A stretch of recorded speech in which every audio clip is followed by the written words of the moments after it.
Charter Local Edition. I'm Brad Pomerance in Long Beach. Today in the Long Beach Chamber of Commerce, they've invited us to use their conference room. We thank them. We are joined by John Edmond. He is the Chief of Staff to Long Beach Councilman Dee Andrews.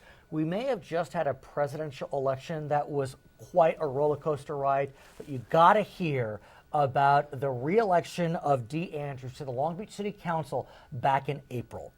Let's go back about 15 years and talk about the term limit method for Long Beach City Council members. That's correct. There was a ballot initiative that was put forward to institute term limits, but there was provision that allowed for folks, incumbents, to be able to run as a write-in campaign. So let's explain that. So under the Long Beach ordinance, there is a term limit of 2 terms. Correct. If the incumbent wants to run again, they can, but they can't have their name on the primary ballot. That's correct. They need to have it written in.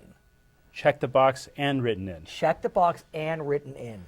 So in the past, legendary Mayor Beverly O'Neill did that. And what happened with her race? So in the primary, people write her name in. Correct. So they wrote her name in, and she was able to get enough votes as a top 2, and she was actually in first place, to make it to the general election. And as a result, per the provision, her name would appear on the ballot. Right, and that's the key. If the write-in is able to get to the runoff by being in the top 2, their name will be on the ballot in the general. Correct. And in the general, she won. That's correct. Then, prior to Mr. Andrews, there were 3 incumbent council members who adopted the write-in approach. What happened? 2 of the council members won in the primary enough votes to be able to make it to the general election with their name on the ballot, but they lost in the general election. Interesting. And one of them, Patrick O'Donnell, won as a write-in and then won on the general election. And he is now a member of the California State Assembly. Since then, he ran for assembly Right. and won convincingly and is now in the assembly. So let's talk about what happened in April of 2016. So Dee Andrews has finished his 2 terms, your boss, and he's decided he wants to run for re-election. That's correct. Well, I think I would take it just a little bit back further than that. I think Councilman Andrews had ran the first time against a panel of folks, and Laura Richardson won. Yes, of course. But it was former congresswoman, former assembly member. Yes. He lost by 5 votes, and 8 people voted twice. So it was a little controversy back then, but it wasn't his time, and as a result, he ran a second time and lost, and then he ran this time, and a lot of people discounted him. There were 2. But he ran a second time and lost before he won. Correct. The first term. Okay, got it. Right. So when he ran for his first time that he won, it was against Al Austin and Ahmed Safir. Sure. One was backed by the chamber, one was heavily backed by labor. And here you have what we described as the neighborhood candidate. And he knocked door to door and won outright in that election. And Mr. Austin, by the way, is now on the city council in another district. In the 8th district, so we're all friends in the end. Absolutely. So he wins that first term. He wins the second term. Yes. The second time, did he run unopposed? He won. He was unopposed. Nobody ran against him. Third term. Third term, he decides, we've done a lot of great stuff, but there's more to be done. He wanted to see a lot of the programs. He's opened 30 new acres of park space in the 6th district. He was able to create huge infrastructure, a Gambiota Theater, skate park, new teen center, countless infrastructure improvements in the 6th district, and was able to really kind of take it to a whole new level.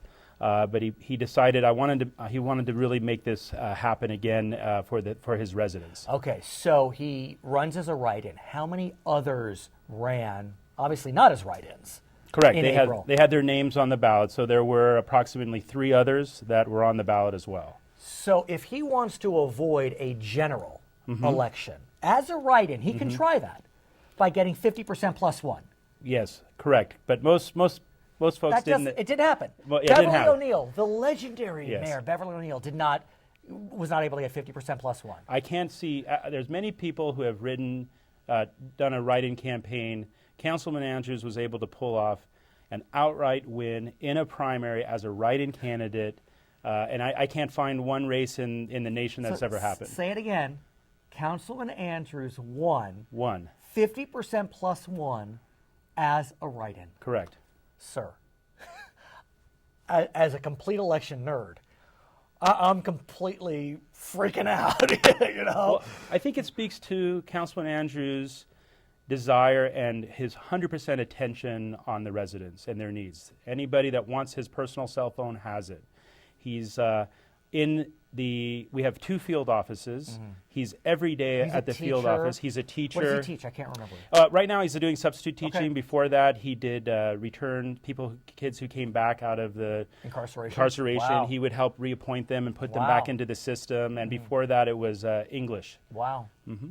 So you must have been there on election night. Oh yeah. Well, I wasn't with him. I was watching the votes being counted. Oh, and tell me. Well, so what needed to happen is we had to count how many undervotes were happening, both in the vote by mail and on election night. An undervote would look similar to writing in his name perfectly, but not checking the box. And what's the registrar's position on that? Well, it's a state position. So Okay. the state position, there was a San Diego race, as you may know, where the mayor was enthralled with controversy and was looking at several indictments, and somebody past the time decided to run as a write-in. Okay. And at the time, they wrote her name in perfectly, but they didn't fill in the box, and she had more people voting for her than her opponent. Okay. So the state said, okay, wait a minute, we're going to fix this. If it comes down to intent. If someone's writing in someone's name perfectly, but they don't check the box, you ought to count that vote. You ought to count that vote. That's correct. So what happened with Mr. Andrews? Well, we won even without the underwrite votes. Yes, absolutely. I mean, we made sure every vote was counted because that's our democracy, and we stand on that. But in the vote by mail and in the general election, we already had surpassed the margin. That's why. +1. That's correct. And so I kept telling Dee, no speeches of we're ready to go to the general election because I think we have it, because I knew on election night that those votes were there. Please be honest. Between us, no one's watching. Yes. Did you really think? I presume you thought you'd make it to the general. I presume that you thought you had a good chance. I don't. But did you really think that you'd win outright in the primary? 3 weeks before the election, our team sat down. And based on our IDs, so walking out, I thought it was possible. And so we really strategized around how do we make this happen. Right. And so we know the answer is nobody, let's put it this way, our consultant didn't think it, our ranking, people who are out there, they were like, it'd be impossible. But Councilman Andrews said, let's make it happen. I like winning.